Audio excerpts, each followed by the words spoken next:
ما شاء الله ولا حول ولا قوة إلا بالله العلي العظيم.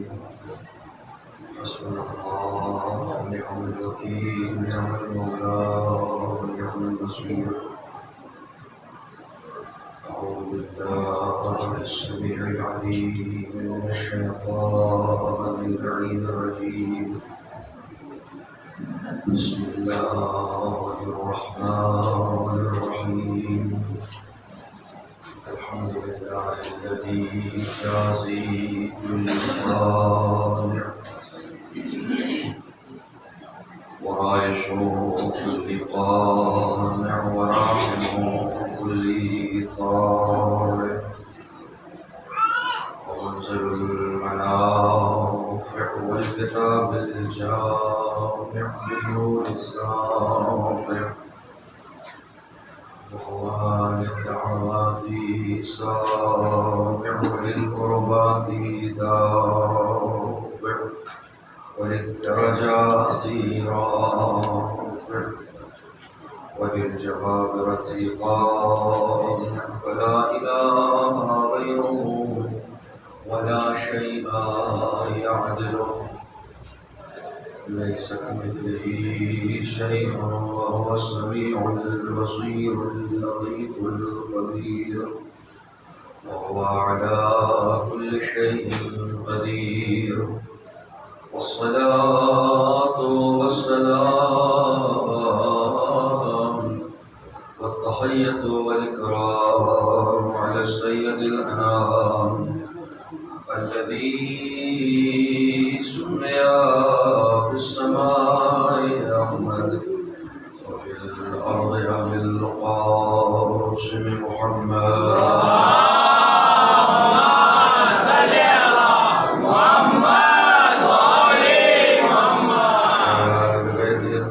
الطاهرين المعصومين المظلومين الذين أذهب الله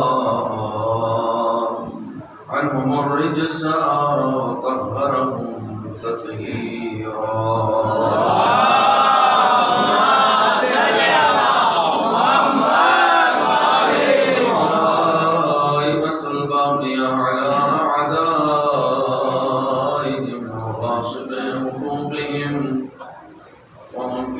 فضائلهم أجمعين.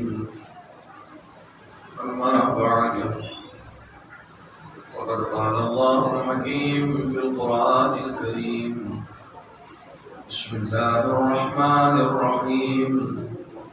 اقترب للناس حسابهم وهم في غفلة معرضون. صدق الله العلي العظيم.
محرم سے اس میں شرکت کر رہے ہیں. یقیناً امام حسین کی مجلسوں میں ہماری شرکت ہماری کامیابی کی ضمانت ہے.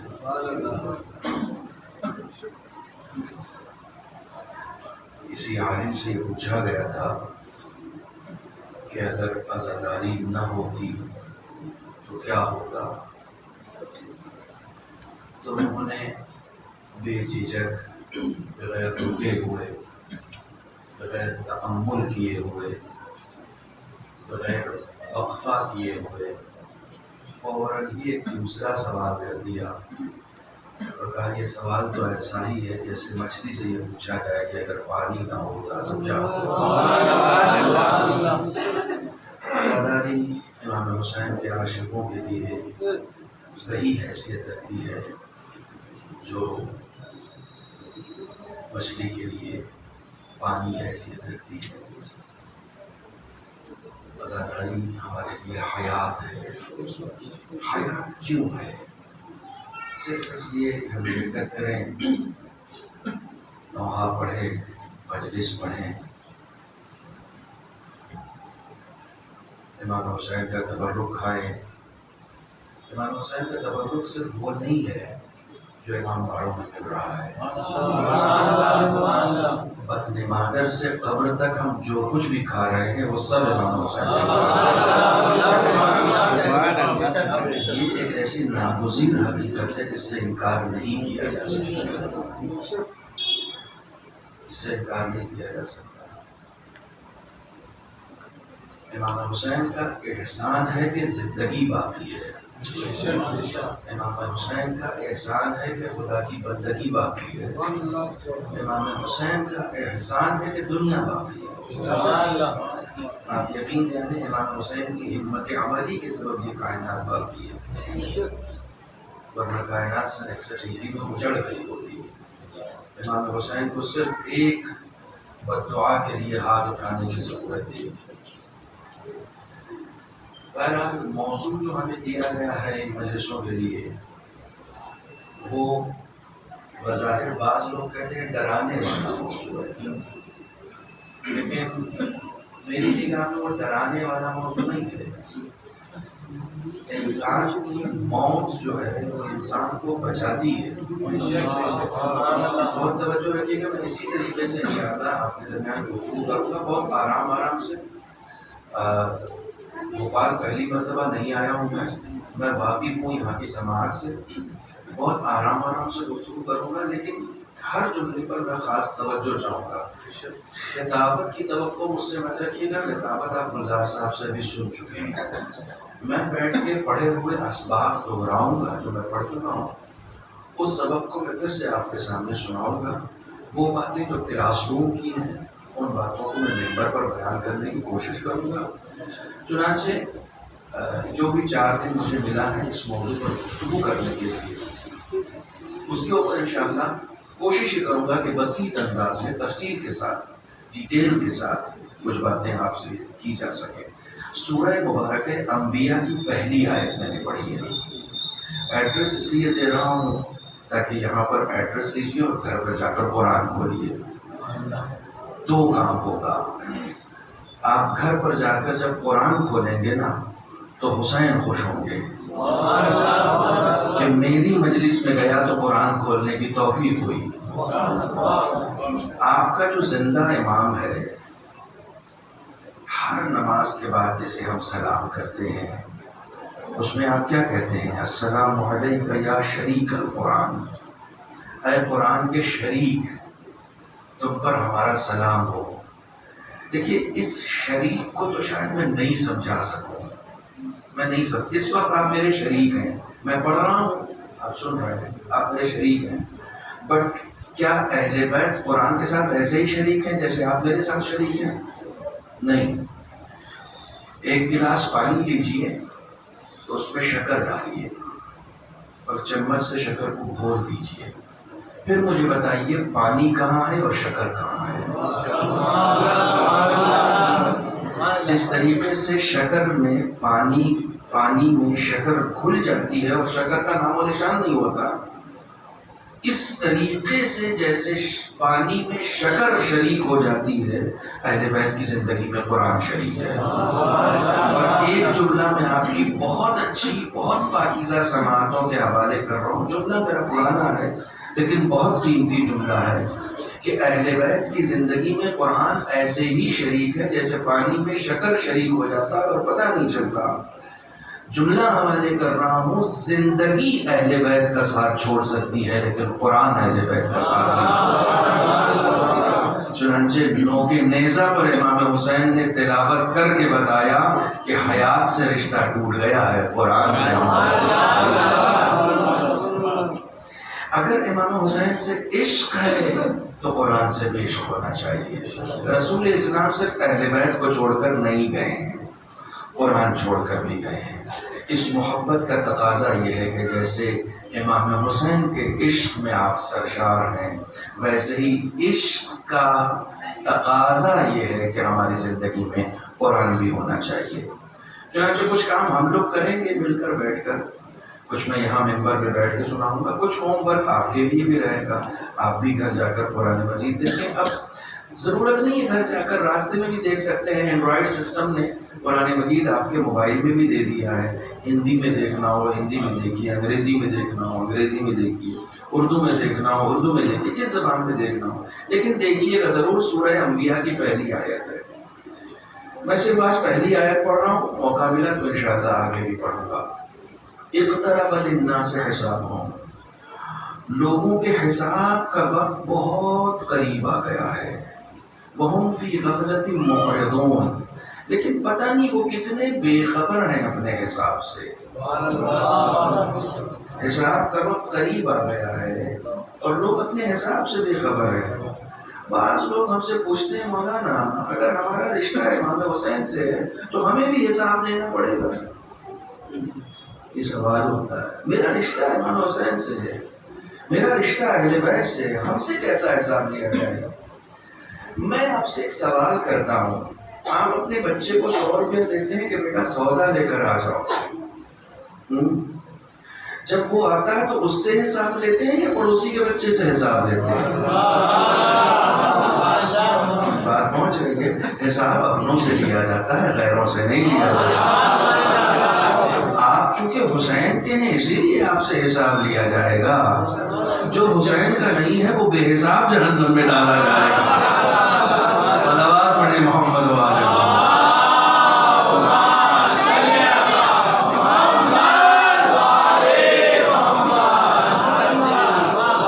چونکہ ہم اپنے ہیں، ہم ان کے ہیں، ہم ان کے ہیں اس لیے ہم سے حساب لیا جائے گا. غیروں سے راہ چلتے کسی سے کوئی حساب لیتا ہے نہیں، چونکہ آپ نے اس کو کچھ دیا نہیں ہے.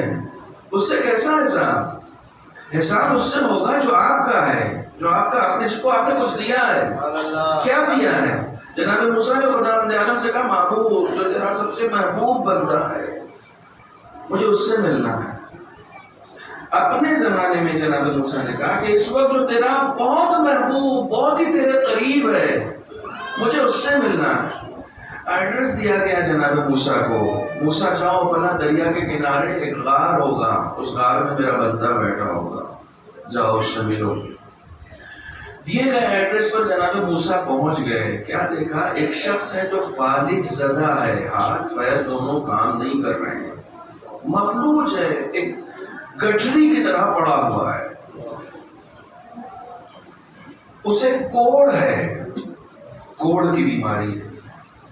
جزام اور برس ہے، سفید داغ کی بیماری ہے. یعنی جتنی بیماریاں تھیں سب اس کے پاس اکٹھا ہو گئی تھی. جناب موسیٰ کو لگا کہ شاید ایڈریس رانگ ہے، یہ وہ نہیں ہو سکتا جو خدا کا سب سے مقرب بندہ ہوگا.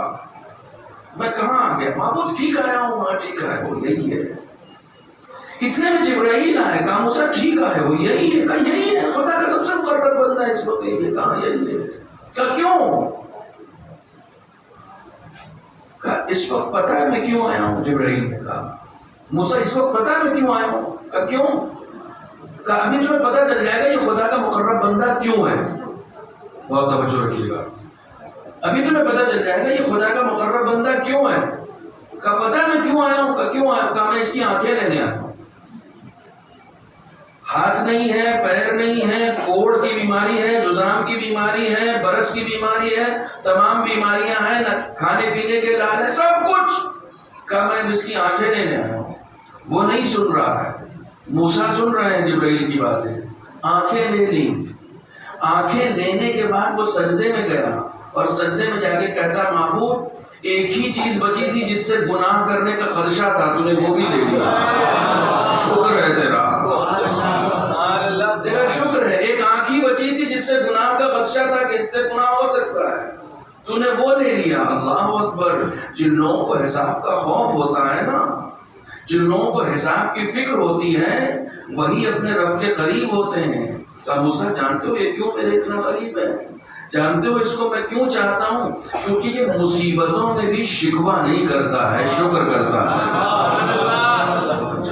یہ مصیبتوں میں بھی شکوہ نہیں کرتا ہے، یہ شکر کرتا ہے۔ تو بہرحال حساب تو ہم سے لیا جائے گا چونکہ ہم ان کے ہیں۔ جو جتنا آپ کے قریب ہوگا اتنا ہی باپ اپنے بیٹے سے حساب لیتا ہے، اپنے چاہنے والوں سے حساب لیتا ہے، راہ چلتے کسی سے حساب نہیں دیا جاتا، جس کو کچھ دیا جاتا ہے۔ توجہ فرمائیے گا، موسیٰ نے اس سے کہا کہ آخر تمہیں کیا ایسا مل گیا کہ تم اتنا شکر ادا کر رہے ہو؟ توجہ کیجیے گا، تم کو ایسی کون سی چیز مل گئی کہ تم اتنا شکر ادا کر رہے ہو؟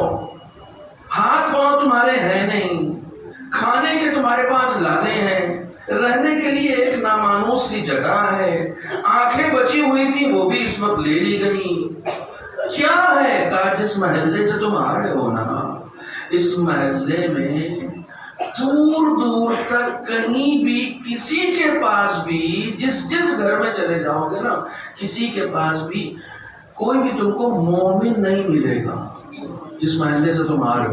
موسیٰ کو اس نے جواب دیا، جس محلے سے تم آ رہے ہو اس محلے میں کوئی بھی مومن نہیں ہے۔ تم مجھ سے پوچھتے ہو میرے پاس کیا ہے؟ جہاں سب کافر ہیں وہاں خدا نے مجھے اپنا عرفان عطا کر رکھا ہے۔ اس سے بڑی کیا نعمت ہوگی؟ اس سے بڑی کیا نعمت ہوگی کہ کافروں کی بستی میں میں اکیلا مومن ہوں؟ میرے پاس خدا کا عرفان ہے۔ تو جس کے پاس عرفان ہوتا ہے خوف اسی کے یہاں ہوتا ہے، جس کے پاس عرفان ہوتا ہے فکر اسی کو ہوتی ہے۔ آپ بھی یہ کہہ سکتے ہیں حساب تو ہم ہی سے لیا جائے گا، پورے محلے میں سب کے پاس حسین نہیں ہے، حسین صرف ہمارے پاس ہے، حسین ہمارے پاس ہے۔ یہ ایک نعمت ہے، عظیم نعمت ہے۔ وہ نعمت چھن جاتی ہے جس نعمت کی قدر نہیں کی جاتی ہے، چنانچہ اس نعمت کی قدر کیجیے گا۔ میں نے رات کی مجلس میں گریٹر نوئیڈا میں رات 12 بجے فری ہوا اور اس کے بعد پھر دن بھر ٹرین کا سفر کر کے ابھی آپ کے درمیان حاضر ہو گیا۔ بہرحال آج پہلا دن ہے، آج اسی طریقے سے سن لیجیے، کل سے انشاءاللہ تفصیلات عرض کروں گا آپ کی خدمت میں۔ ایک صلوات پڑھیں محمد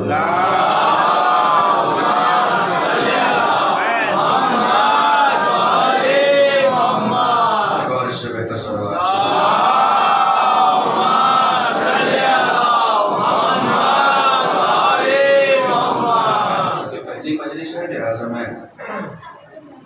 صرف اس حوالے سے کہ آپ کہاں پر بیٹھے ہوں گے، یہ کون سی جگہ ہے۔ یہ میں نے ہوا میں جملہ نہیں کہا ہے کہ امام حسین کا تبرک صرف مجلس میں نہیں ملتا ہے، پوری زندگی ہم جو کچھ بھی کہا رہے ہیں وہ سب امام حسین کا صدقہ ہے۔ یہ بہت عظیم جگہ، حیات بخش جگہ ہے، جہاں سے انسان کو زندگی ملتی ہے، زندگی کا ہنر ملتا ہے۔ اور کبھی اپنی ذات پر اترایا مت کرو کہ یہ کام میں نے کر دیا، کبھی اپنی ذات پر میں نے مجلس کر لی، میں نے مجلس میں شرکت کر لی، میں نے مجلس پڑھ لیا، میں نے نوحہ پڑھ لیا، نا اترانا مت کبھی۔ جناب ایوب کا نام سنا ہے نا، کتنی مصیبتیں اٹھائی ہیں جناب ایوب نے، کتنی مصیبتیں اٹھائی ہیں۔ میں اس کا بیک گراؤنڈ بھی آپ کو سنا دوں کیوں اٹھائی ہیں مصیبتیں۔ شیطان نے خدا سے کہا کہ ایوب صرف اس لیے تیرا شکریہ ادا کرتے ہیں کیونکہ انہیں کوئی پریشانی نہیں ہے، اور وہ کیجیے گا کیونکہ انہیں کوئی پریشانی نہیں ہے۔ تو خدا نے کہا کیا چاہتا ہے تو؟ کہا میں انہیں ذرا پریشانی میں ڈالنا چاہتا ہوں۔ کہا ڈال۔ تو اس نے جا کر کھیت میں آگ لگا دی جناب ایوب کے۔ دیکھو میں ہمیشہ جملہ کہتا ہوں، اس جملے کی قدر کرنا، کربلا کے بعد بھی اگر کسی کا صبر مشہور ہو تو کس منزل پر ہوگا اس کا صبر، کہ آج بھی صبر ایوبی مشہور ہے، کس منزل پر ہوگا۔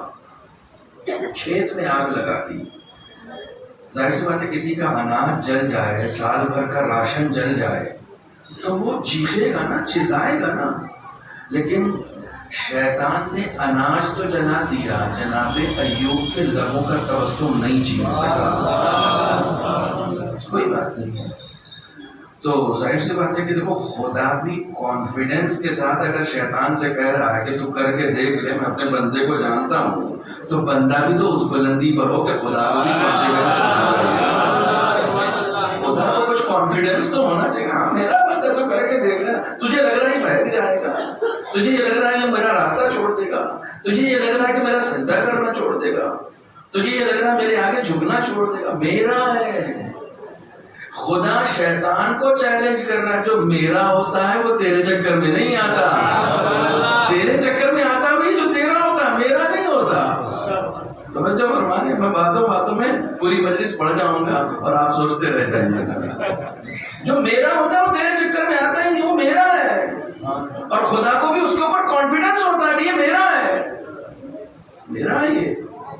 کہ نہیں ٹھیک ہے وہ کھانا پینے کی بات تو الگ ہے، لیکن صحت ہے نا ایوب کے پاس، یہ جب تک صحت رہے گی وہ تیرا شکر ادا کرتا رہے گا۔ کہ کیا چاہتا ہے؟ کہ میں چاہتا ہوں انہیں بیمار کر دوں۔ کسی نبی کے جسم میں شیطان حلول نہیں کر سکتا ہے، وہ اجازت لے کر آیا تھا، خدا نے کہا یہ بھی کر کے دیکھ لے۔ ایسی بیماری لگ گئی جناب ایوب کے کہ ان کے اپنے گھر والوں نے اٹھا کر باہر پھینک دیا، اپنے گھر والوں کہ یہ بیماری مجھے لگ جائے گی، گھر سے باہر کر دیا۔ بیماری بھی آئی، گھر سے باہر بھی کر دیا، بیمار بھی کر دیا، دربدر بھی کر دیا، لیکن لبوں کا تبسم نہیں چھین سکا، اطمینان نہیں چھین سکا، خدا پرستی نہیں چھین سکا۔ مصیبتیں آئیں تو تم خدا پرست رہنا۔ کربلا کا اس کے علاوہ اور کیا پیغام ہے؟ مصیبتیں آئیں تو تم خدا پرست رہنا، خدا کو نہیں چھوڑنا۔ بیماری بھی آ گئی، کہ نہیں اولاد صاحب اولاد ہے نا، اس لیے جوان اولاد مر گئی، بھیڑ بکریاں مر گئیں، شہر بدر کر دیے گئے۔ کتنی مصیبتیں سنو، شہر بدر کر دیے گئے، اپنے گھر سے نکال دیے گئے، بیماریاں لگ گئیں، بیٹا مر گیا، بیوی اکتانے لگی، سب کچھ ہو گیا، سب کچھ ہو گیا، شیطان ہار گیا۔ خدا کے سامنے شیطان ہار گیا۔ کوئی بندہ اگر اٹل ہو جائے نا تو آدم کے زمانے کا شیطان بھی ہارتا ہے، حسین کے زمانے کا شیطان بھی ہارتا ہے۔ بندہ ایسا ہونا چاہیے جو خدا کا ہو، شیطان کا مقدر ہے ہارنا، وہ ہار گیا۔ ایک دن جناب ایوب کی بیوی آئی، خواتین غور سے سنیں، ایک دن جناب ایوب کی بیوی آئی، آ کر کہنے لگی کہ ایوب بہت ہو گیا، بہت ہو گیا۔ کیا ہوا؟ کہا تجھے بیماری ہوئی، بچے مر گئے، بھیڑ بکریاں مر گئیں، اناج تباہ ہو گیا، دربدری ہو گئی، گھر سے باہر ہو گئے، ٹینٹ میں زندگی گزارنے لگے۔ صلوات پڑھے محمد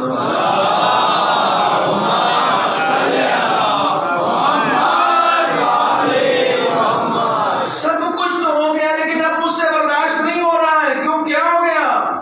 کہا آج میں بازار گئی تھی، بازار میں تمہارے بارے میں لوگ کہہ رہے ہیں کہ ایوب نبی نہیں ہے، جھوٹے ہیں۔ دیکھو اولیاء الہی کی صفت یہ ہوتی ہے کہ ان کے جسم پر چوٹ مارو نا تو ان کو اتنی اذیت نہیں ہوتی ہے جتنی روح کو چھلنی کرنے پر اذیت ہوتی ہے۔ جناب ایوب کو جب تک جسم پہ چوٹ پڑتی رہی نا اس وقت تک تو ٹھیک رہے، لیکن جب روح پہ چوٹ پڑی نا کہ نہیں یہ جھوٹ بول رہے ہیں، یہ نبی نہیں ہے، تو ایک مرتبہ انہوں نے دست دعا بلند کی، معبود یہ تو زیادہ ہو گیا، لوگ مجھے جھوٹا کہہ رہے ہیں، لوگ یہ سمجھ رہے ہیں اس فقیری کی وجہ سے کہ میں نبی نہیں ہوں، لوگ اس بیماری کی وجہ سے سمجھ رہے ہیں کہ میں نبی نہیں ہوں، یہ تو زیادہ ہو گیا۔ جبرائیل آئے، آنے کے بعد ایوب سے کہتے ہیں ایوب کیا کہہ رہے ہو، کیا کہہ رہے ہو؟ جناب ایوب نے کہا میرا بیٹا چھن گیا، میں نے صبر کیا، مجھے بیماری لگ گئی، میں نے صبر کیا، میں دربدر ہو گیا، میں نے صبر کیا، میری بھیڑ بکریاں مر گئی، میں نے صبر کیا، میرے کھیت کھلیان جل گئے، میں نے صبر کیا، میں ٹینٹ میں رہنے پر زندگی گزار رہا ہوں، مجبور ہوں، میں نے صبر کیا۔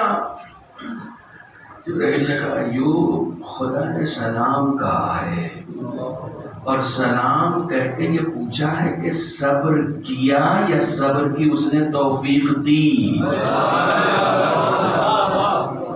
نہیں، پیغام تو میرا ابھی پہنچا نہیں ہے. ایوب کیا کہہ رہے ہو؟ تم نے صبر کیا یا اس نے توفیق دی؟ اب اس کے بعد جناب ایوب کے پاس بولنے کے لیے کچھ نہیں تھا. وہ یہ سوچ رہے تھے خدا سے کہیں کہ نہیں میں نے صبر کیا. خدا نے کہا اگر میں نے توفیق نہ دی ہوتی تو صبر کہاں سے کرتے. کبھی اس بات پہ مت اترانا کہ میں نے مجلس کی، میں نے فرش بچھایا، میں نے مجلس پڑھی، میں نے تبرک بانٹا. نہیں، حسین نے بلایا ہے اس لیے آئے ہو.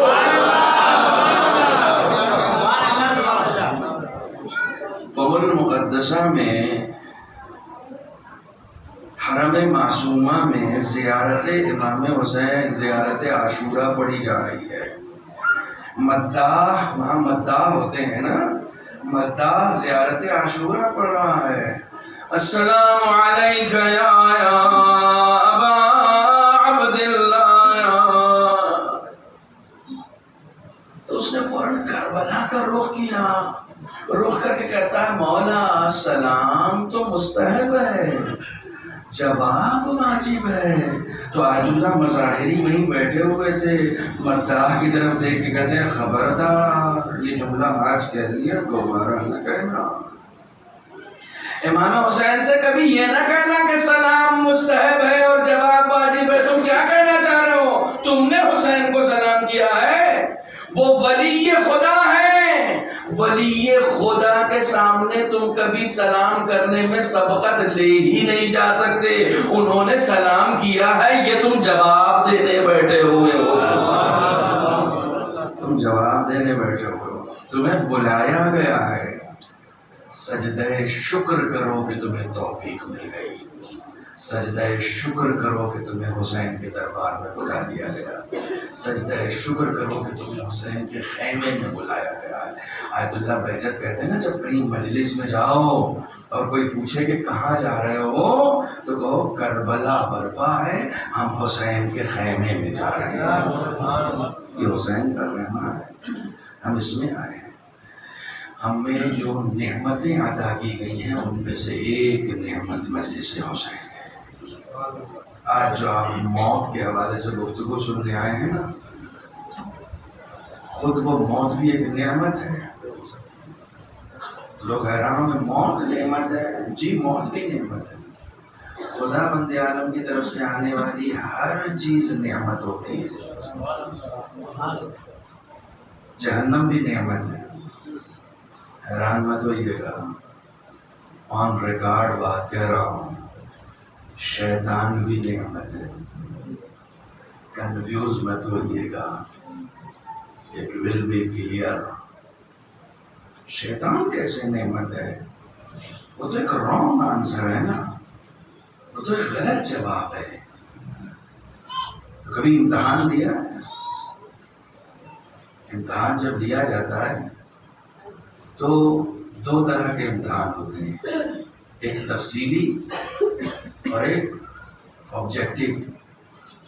انگریزی میں کہتے ہیں سبجیکٹیو اور آبجیکٹیو. سبجیکٹیو وہ ہوتا ہے کہ جس میں ڈیٹیل میں آپ کو جواب لکھنا پڑتا ہے. ایک سوال ہوتا ہے اور ڈیٹیل میں آپ کو اس کا جواب دینا پڑتا ہے. تھکے تو نہیں آپ؟ نہیں تھکے.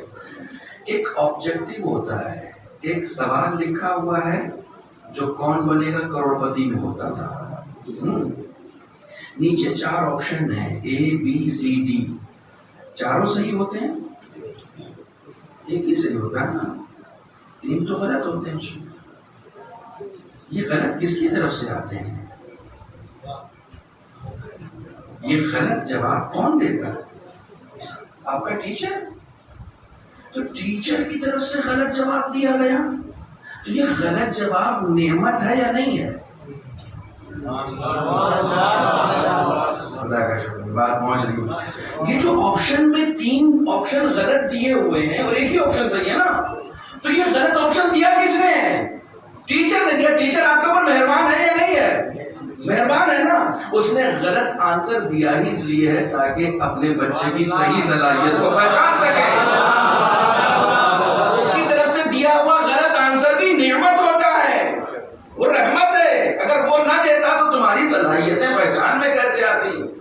اور اوور آل خدا نے شیطان کو شیطان بنایا نہیں ہے، وہ اپنی حرکتوں سے شیطان بنا ہے.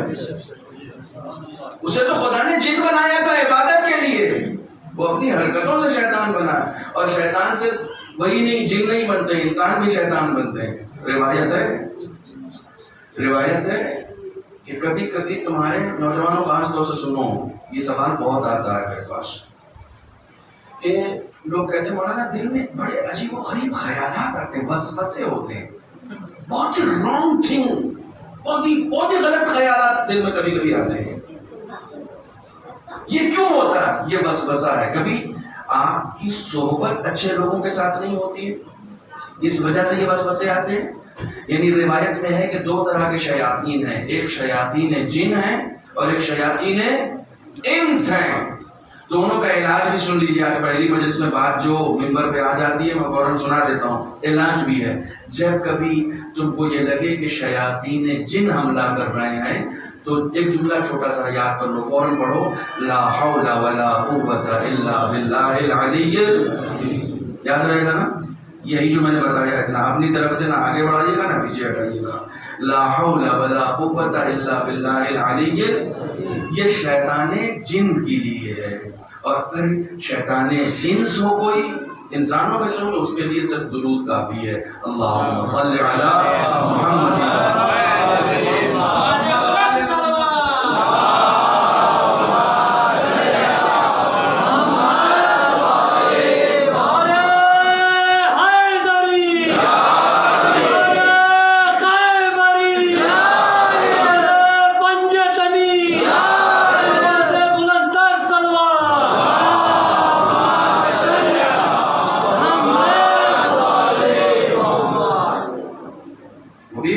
جہنم کو بھی خدا جو بناتا ہے وہ زحمت نہیں بناتا. خدا کی طرف سے جو کچھ بھی آتا وہ سب کچھ نعمت ہوتا ہے، سب کچھ نعمت ہے. کبھی موقع ملا تو ڈیٹیل پر اس پر بات کروں. فی الحال میرا موضوع موت ہے. موت بھی نعمت ہے، موت سے اچھی کوئی نعمت نہیں. خدا قرآن مجید میں کہتا ہے سورہ واقعہ نماز میں، نماز عشاء کے بعد پڑھنا بہت تاکید ہے. بعض لوگ کہتے ہیں کہ صاحب رزق میں اضافہ تھا. رزق میں اضافہ صرف ایک تھنگ ہے، اس کے لیے صرف ایک چیز، ایک چھوٹی سی چیز ہے رزق میں اضافہ. روایت میں ہے شب جمعہ کے لیے خاص طور پر جو شاید کل آنے والی ہے کہ اگر کوئی نماز عشاء کے بعد سورہ واقعہ پڑھتا ہے تو وہ اصحاب امیر المومنین میں شمار کیا جائے گا. یعنی سب سے چھوٹی چیز ہے اس کے لیے رزق، سب سے چھوٹی چیز ہے اصحاب امیر المومنین میں شمار کیا جائے گا. اور اس سے بڑا مرتبہ کیا ہو سکتا ہے کسی کے لیے؟ چنانچہ اس کو بھولیے گا نہیں، شب جمعہ ضرور پڑھیے گا سورہ واقعہ، بہت توجہ رکھیے گا. سورہ واقعہ میں خدا جانب شاہ فرماتا ہے نحن قدرنا بینکم الموت. قدرنا لفظ کو سمجھیے گا. خدا کہہ رہا ہے میں نے تمہارے درمیان موت کو مقدر کیا ہے. کبھی کسی ایسی چیز کے لیے پراؤڈ کیا جائے گا جو نعمت نہ ہو؟ خدا موت کو دے کر پراؤڈ کر رہا ہے کہ یہ موت کسی اور نے نہیں دی ہے، میں نے اس موت کو تمہارے لیے مقدر بنایا ہے. مقدر، موت مقدر ہے، موت تقدیر ہے. تھوڑی دیر کے لیے سوچ لیجیے کہ موت اس دنیا سے اٹھا لی گئی، خدا نے موت کا دروازہ بند کر دیا، اب کوئی نہیں مرے گا. کوئی جگہ خالی ہوگی؟ اگر موت کا دروازہ بند ہو گیا تو اپنے والے پردھان منتری کو کتنا جھیلنا پڑے گا؟ وہ جگہ خالی ہوگی؟ جگہ ہی نہیں خالی ہوگی. وہ بیچارے آرزو کر رہے ہیں سیکریٹری صاحب جائیں تو ہم الیکشن لڑیں، وہ فلاں صاحب ہٹیں تو اب یہ سیٹ نہیں خالی ہو رہی، موت ختم ہو گئی. کسی زمانے میں، کسی نبی کے زمانے میں امت نے جناب نبی سے، اپنے نبی سے کہا تھا کہ بھیا خدا سے کوئی موت کیوں آ گئی ہے، موت کو ہٹا لے. خدا نے اٹھا لیا کچھ دن کے لیے موت، کچھ دن کے لیے خدا نے موت کو اٹھا لیا. اب ایک آدمی ہے دادا کو بھی پال رہا ہے، پردادا کو بھی پال رہا ہے، لگڑ دادا کو بھی پال رہا ہے، اولاد کو بھی پال رہا ہے، پوتے کو بھی پال رہا ہے، پڑ پوتے کو بھی پال رہا ہے. آخر میں نبی کے پاس جا کر نہیں مجھ سے نہیں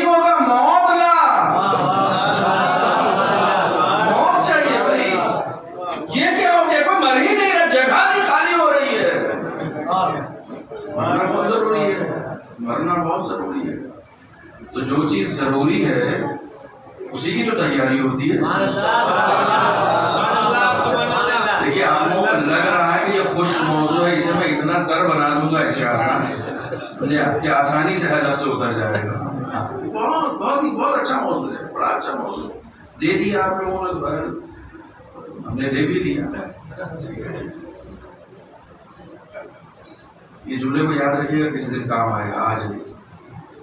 بہت ہی اچھا موضوع ہے. موت ایک نعمت ہے جو خدا نے ہم نے اس دنیا میں رکھی ہے، نعمت ہے. موت نہ ہوتی تو کسی کی کوئی جگہ خالی نہیں ہوتی. موت کی وجہ سے جگہ خالی ہو رہی ہے. موت نہ ہو. اچھا دیکھیے اس مجمع کو یہ سمجھانا کہ موت نعمت ہے، اس مجمع کو بہت آسان ہے. پوری زندگی علی کے چہرے کا دیدار نہیں ہوتا.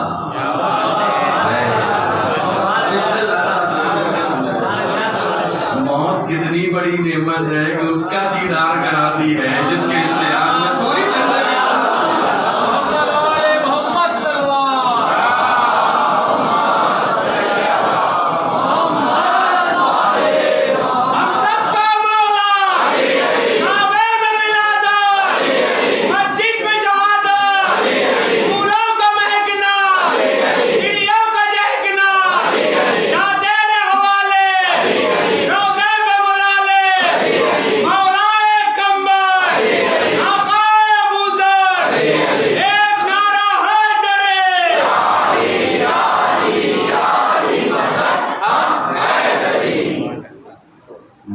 علی کے چہرے کا دیدار. قرآن کہتا ہے فتمنا الموت. آج بدھ ہے نا، جمعرات جمعہ ابھی پڑھیں گے جمعے کے دن مولانا سورہ جمعہ میں فتمنا الموت. یہ فتمنا الموت آپ کے لیے، دوسروں کے لیے نہیں. سورہ جمعہ میں 2 بار موت کا ذکر ہے جو پرسوں آپ سنیے گا. ایک جگہ ہے فتمنا الموت، موت کی تمنا کرو اگر تم سچے ہو. ہم لوگوں کو تو ہمیشہ کہا گیا سچوں کے ساتھ رہو. ہم سے زیادہ سچا کون ہوگا؟ تو ہم سے زیادہ موت کی تمنا کہاں ہونی چاہیے؟ کہاں ہونی چاہیے؟ موت اتنی خوبصورت شے ہے نا. ایک جملہ کہہ دوں اس مجمع کے سامنے، اتنی خوبصورت شے ہے کہ ہمارے یہاں جس بچے میں بولنے کا شعور نہیں ہوتا جس سن میں، اس سن میں موت کو دیکھ کے ہمارے یہاں کا بچہ مسکرا. اتنی خوبصورت شے ہے، اتنی خوبصورت شے ہے، بہت خوبصورت ہے موت. بس حق پر ہونی چاہیے. جب حق پر ہوگی تبھی خوبصورت ہوگی. ایک آپ کی انفارمیشن میں اضافہ کر دوں، علی ہر مرنے والے کے پاس آتے ہیں، ہر مرنے والے کے پاس. جو اپنے ہیں ان کے پاس 14 کے 14 معصوم آتے ہیں، سوالی نہیں ہے. لیکن مولانا یہ روایت ہے کافر کے پاس بھی آتے ہیں. مومن کے پاس جب آتے ہیں حالت احتضار میں، جیسے ہی مومن مولا کو دیکھتا ہے اس کا دل دنیا سے اچٹ جاتا ہے، پھر وہ جینا ہی نہیں چاہتا، پھر کہتا میں ان کے ساتھ جاؤں گا. وہ آتے ہی اس لیے ہیں. اور کافر کے سرانے جب آتے ہیں تو وہ ان کو دیکھ کے ڈر جاتا ہے، کہتا نہیں مجھے یہیں رہنے تو یہاں نہیں جاتا. یہاں یہ ہے کافروں کے عذاب میں اضافے کا سبب بنتے ہیں، مومنوں کے ثواب میں اضافے کا سبب. قرآن پڑھو، میں بے دلیل بات نہیں کرتا ہوں. یضل بہ کثیرا ویہدی بہ کثیرا. قرآن نے اپنے بارے میں کہا ہے کہ اس سے بہت سارے لوگ گمراہ ہوتے ہیں اور بہت سارے لوگ ہدایت پاتے ہیں. قرآن سے بھی کوئی گمراہ ہوگا؟ جی ہاں. جہاں ظرف جیسا ہوتا ہے وہاں ویسا ہی کام قرآن کرتا ہے. ظرف میں اگر ہدایت پائی جائے گی تو قرآن ہدایت کرے گا، اور ظرف میں اگر ضلالت پائی جائے گی تو قرآن گمراہ کرے گا. جیسا ظرف ہوگا ویسا ہی کام یہ قرآن کرتا ہے.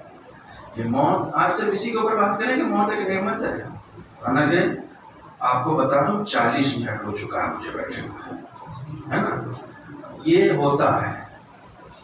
اب موت اگر خشک موضوع ہوتا ہے نا تو 40 منٹ گزرنے کا پتہ بھی نہیں چلا. آپ کو چلا، مجھے تو نہیں چلا نا. جس کو پتہ نہیں چلا وہ سلوات پڑھے.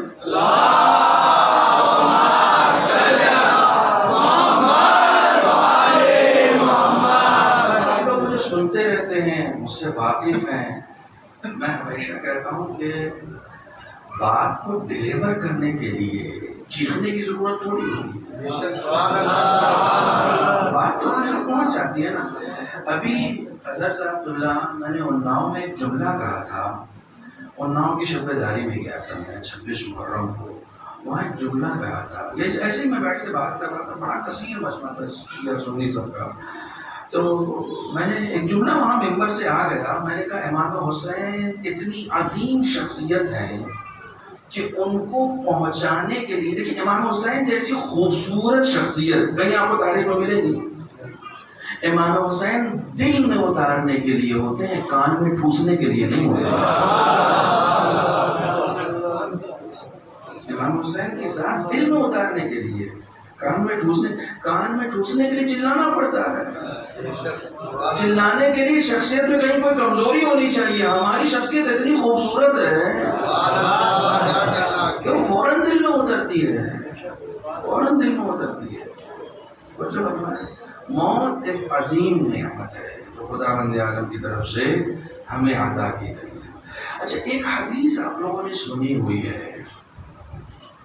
میں عام طور سے جب کسی سبجیکٹ پر بات کرتا ہوں تو میں کوشش کرتا ہوں کہ جو معلومات، جو انفارمیشنز پہلے سے آپ کے پاس ہیں انہی انفارمیشنز سے فائدہ اٹھایا جائے. میں حدیث پڑھ رہا ہوں، ترجمہ آپ کیجیے گا. رسول اکرم صلی اللہ علیہ وسلم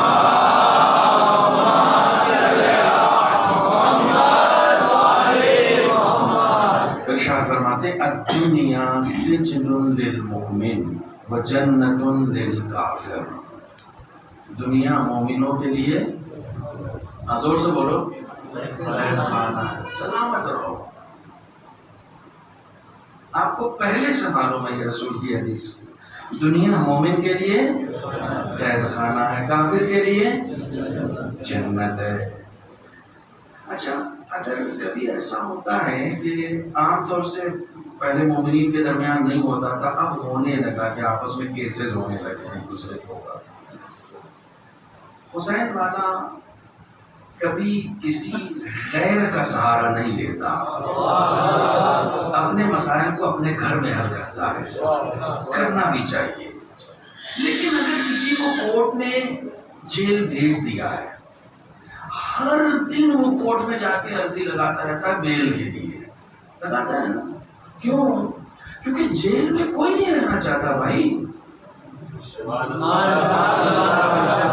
کوئی ہے جو جیل میں رہنا چاہے؟ اس کو ہر دن بھی بیل مل جائے. جیل میں نہیں رہنا. جیل میں رہنا کسی کو پسند نہیں ہے. رسول فرماتے ہیں دنیا مومنوں کے لیے جیل ہے، اور اس جیل سے نکلنے کا واحد راستہ موت ہے. اس قید خانے سے نکلنے کا راستہ جو ہے وہ موت ہے. تو دیکھو، اگر مومن ہوگے تو لگے گا کہ یہ جیل ہے. یہ تصویر کا دوسرا رخ ہے. مومنوں کو لگتا ہے کہ یہ دنیا قید خانہ ہے. جو اپنی دنیا کو جنت بنائے ہوئے ہیں وہ سمجھ رہے ہیں کہ مومن ہے، رسول کی نگاہ میں کافر ہے. کوئی مومن اپنی دنیا کو جنت نہیں سمجھتا ہے. ارے بڑے ٹھاٹ ہے صاحب ہمارے. کیسی ٹھاٹ؟ تم اس دنیا میں سکون ڈھونڈ رہے ہو، اس دنیا میں آرام ڈھونڈ رہے ہو. یہاں خدا نے رکھا ہی نہیں ہے. جو چیز یہاں نہیں رکھی ہے وہ ملے گی کہاں سے؟ اب آپ مجھ سے کہیں کہ صاحب مجھے یہاں پر اسی چار دیواری کے اندر اسی وقت آئس کریم چاہیے، مل جائے گی؟ نہیں ہے یہاں پر. کوئی کہے کہ نہیں میں ڈھونڈ لوں گا، تو کہاں سے نکالو گے بھیا؟ پٹکے میں سے، پنجے میں سے کہاں سے نکالو گے؟ نہیں ہے نا. نہیں ہے. فوٹو مل جائے گی، یوٹیوب کھولو گے تو، گوگل سرچ کرو گے تو آئس کریم نہیں ملے گی. فوٹو سے سکون حاصل کرنا ہے تو کر سکتے ہو، اوریجنل نہیں ملے گا. میرے جھوٹوں کو خدا کے لیے پہنچنے کی کوشش کریں کہ میں کیا کر رہا ہوں. فوٹو سے سکون مل سکتا ہے، اوریجنل یہاں پر نہیں ہے. کیوں ڈھونڈ رہے ہو؟ کیوں ڈھونڈ رہے ہو؟ خدا مند عالم نے جناب موسیٰ کو وحی کر کے یہ بات بتائی ہے، اے موسیٰ انی وضعت 6 اشیاء فی 6 مواضع والناس یطلبونها فی 6 مواضع، میں نے 6 چیزوں کو 6 جگہوں پر رکھا ہے اور لوگ اسے کسی اور 6 جگہوں پر ڈھونڈ رہے ہیں۔ میں نے رکھا کہیں ہے، لوگ ڈھونڈ کیوں رہے، کہیں اور رہے ہیں۔ خدا فرماتا آج ایک ہی چیز، خدا فرماتا انی وضعت الراحت فی الجنہ والناس یطلبونها فی الدنیا، میں نے سکون کو جنت میں رکھا ہے، لوگ دنیا میں ڈھونڈ رہے ہیں۔ تم کو لگ رہا تھا کہ شادی ہو جائے گی تو سکون ہو جائے گا، شادی کے بعد اور درم برم ہو گیا۔ تم کو لگ رہا تھا، یہ بات میں کہوں کرنا پاتے خدا نے شادی کو سکون کا سبب قرار دیا ہے، لیکن حقیقی سکون نہیں ہے وہ۔ تم کو لگ رہا تھا پیسے کما لیں گے تو سکون مل جائے گا، جتنے پیسے والے سب اور پریشان ہیں۔ مزدور سر کے نیچے اینٹ رکھ کے سو جاتا، انہیں شیش محلوں میں نیند نہیں آتی، گولے کھا کے انہیں گولی کھا کے، اور کبھی کبھی تو نیند نہیں آتی تو سوتے گولی ہی مارنے، وہ والی گولی کھا کے بھی جب نیند نہیں آتی تو اوریجنل والی گولی مارنے کا ان کا جی چلتا ہے۔ کیوں؟ اس لیے سکون نہیں ہے، سکون ہے ہی نہیں۔ خدا بندے عالم نے اس دنیا میں رکھا ہی نہیں ہے، جب رکھا نہیں تو ملے گا کہاں؟ رکھا ہی نہیں ہے۔ خدا بندے عالم نے سکون کو رکھا ہے جنت میں۔ اب اگر کچھ جنت کی ہستیاں اس دنیا میں رہیں تو ان کی پیروی میں تو سکون مل سکتا ہے۔ اسی لیے فضہ کہتی تھی سلمان جنت کی تمنا تم کرو، میں جنت میں رہتی ہوں، تمہارا گھر میرے لیے سکون کی جگہ ہے۔ آپ یقین جانیں، آپ گھر میں اپنی فیملی کے ساتھ بیٹھے ہوں، سب کچھ ہوا، آپ کو وہاں زیادہ سکون ملتا ہے یا یہاں زیادہ سکون؟ جب آپ امام حسین کے فرش پر آتے ہیں نا تب سکون ملتا ہے۔ دیکھیے وقت بہت تیزی کے ساتھ گزر گیا، 50 منٹ ہو گئے، اب مجھے بڑا کیلکولیٹڈ رہنا پڑے گا۔ ایک مجلس ہوتی تو میں 1.5-2 گھنٹے تو سوچتا ہی نہیں، لیکن چونکہ 2 ہے اس لیے ذرا سا کیلکولیٹڈ رہنا پڑے گا۔ ایک صلوات پڑھیں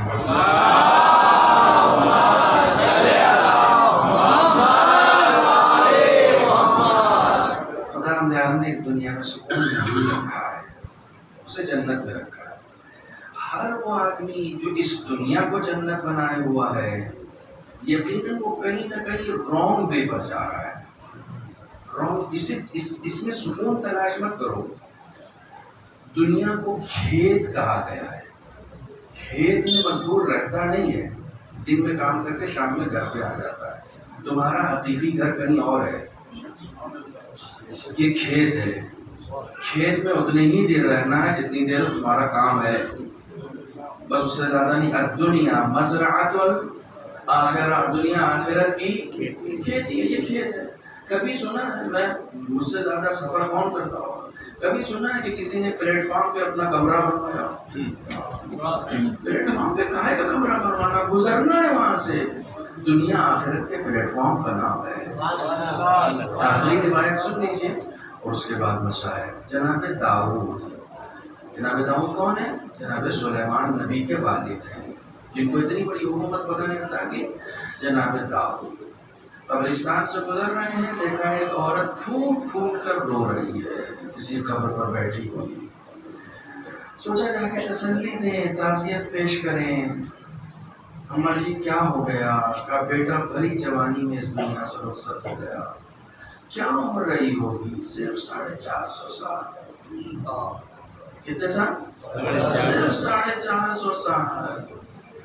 تو اب جناب داؤد نے ان کو تسلی دی، دلاسا دی۔ اتنی عمریں ہوتی تھی نا، جناب نوح نے تو صرف 550-950 سال تبلیغ کی ہے، فرعون نے صرف 500 سال حکومت کی ہے۔ اتنی لمبی لمبی عمریں ہوتی تھی اس وقت، تو ظاہر وہ بھری جوانی میں گیا تھا 450 سال۔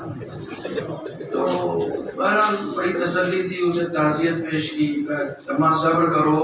تو اس کا رونا نہیں بند ہو رہا تھا، روئے جا رہی۔ تو جناب داؤد نے کہا ماں تم کو ایک بات بتاؤں، کیا یہ تو ہم لوگوں کا زمانہ ہے. جو آخری نبی آئیں گے نا ان کے زمانے میں لوگوں کی ٹوٹل عمر ہی 100 سال ہوگی. تو اس کے آنسو سوکھ گئے. یہ سن کے اس کے آنسو سوکھ گئے. کہنے کی کیسی باتیں کر رہے ہو, بس 100 سال جیئیں گے, اسی میں بچپنا, اسی میں جوانی, اسی میں. حالانکہ وہ 100 سال کا فکر اور کم ہو گیا تھا. وہ اس کو انہوں نے کہہ دیا تھا وہ تھے اس وقت. اب تو بڑی مشکل سے ملتے ہیں جو سینچری بنا لیں. ہاف سینچری کے بعد تو حالت خراب ہو جاتی ہے. تو وہ جو ہے اس کے آنسو خشک ہو گئے. کہیں ایسا بھی کوئی زمانہ آئے گا کہ 100 سال سے زیادہ لوگ نہیں جیئیں گے. کہاں ایسا بھی زمانہ. تو بہرحال اس کے آنسو سوکھ گئے, خوش چپ ہو گئی کہ نا آپ ٹھیک ہے, کارس نہیں گئے, پھر تو میرا بچہ بہت جی گیا. پر جناب داؤد کو لگا کہ ہاں چلو اس کے دل کو تھوڑا سکون مل گیا. اٹھ کے جانے لگے. جاتے جاتے اس کو تو چونکہ بے قراری تھی تو اس نے کہا اے اللہ کے نبی ایک سوال کا جواب دیتے جاؤ. کہاں پوچھو. اس زمانے میں, جس زمانے میں لوگوں کو عمر ہی 100 سال کی ملے گی, کیا اس زمانے کے لوگ اپنے رہنے کے لیے گھر بھی بنائیں گے؟ اس زمانے کے لوگ اپنے رہنے کے لیے گھر بھی بنائیں گے. تو جناب داؤد نے کہا صرف گھر بنائیں گے نہیں, گھر بنانے میں کمپٹیشن کریں گے. میرے یہاں جتنے کا ٹائل لگی ہے تمہارے یہاں کہاں سے لگی ہے؟ تو اس نے کہا کہ پھر خدا کی بندگی کب کریں گے, پھر خدا کی عبادت کب کریں گے؟ اگر مجھے اس زمانے میں پیدا کیا گیا ہوتا, یہ جملہ جناب نوح کا بھی ہے, اگر مجھے اس زمانے میں پیدا کیا گیا ہوتا تو میں تو پوری زندگی صرف سجدے میں گزار دیتی. بندگی پوری زندگی صرف سجدے میں گزار دیتی. توجہ فرمائیں. خدا عالم نے, اچھا موت اگر نعمت نہ ہوتی تو پھر لوگ, اگر واقعی موت نہ ہوتی تو جو سرکشی ابھی ہے وہ کم ہوتی یا زیادہ ہوتی؟ تو موت سرکشی کو کم کر رہی ہے نا, تو نعمت ہی تو ہے. ہر وہ چیز جو سرکشی کو, کرائم کو, برائیوں کو لگام لگا کے رکھے اسے نعمت کہا جاتا ہے. انہی میں سے ایک ہے موت. انشاءاللہ کل سے ڈیٹیل اس کے اوپر بات کریں گے. ایک صلوات پڑھیں گے.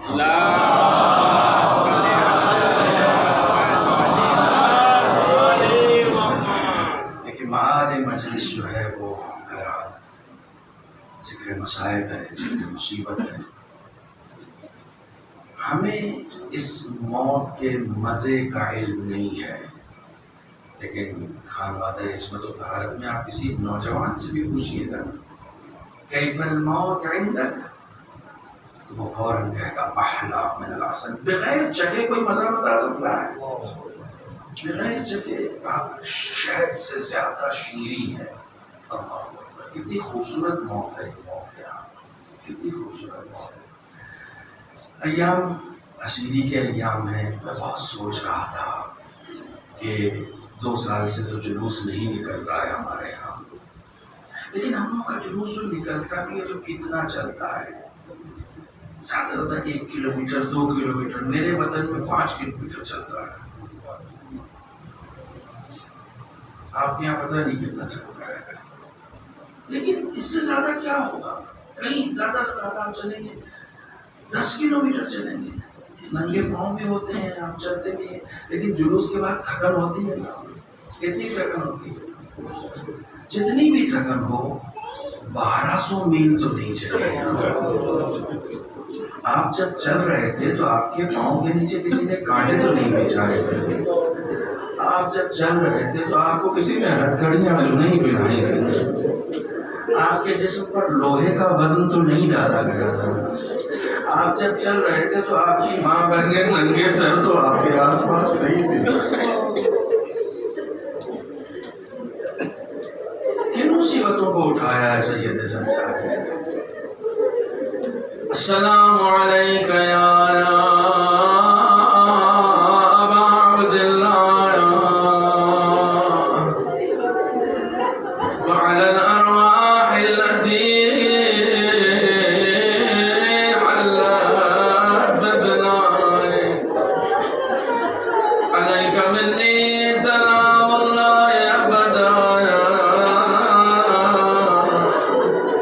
ما بقيت وبقي الليل والنهار ولا جعله الله آخر العهد مني لزيارتكم. السلام على الحسين وعلى علي بن الحسين وعلى أولاد الحسين وعلى أصحاب الحسين. حسین کا قافلہ 11 محرم کو کربلا سے روانہ ہو رہا ہے.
آسانی کرو، جو عمر عطا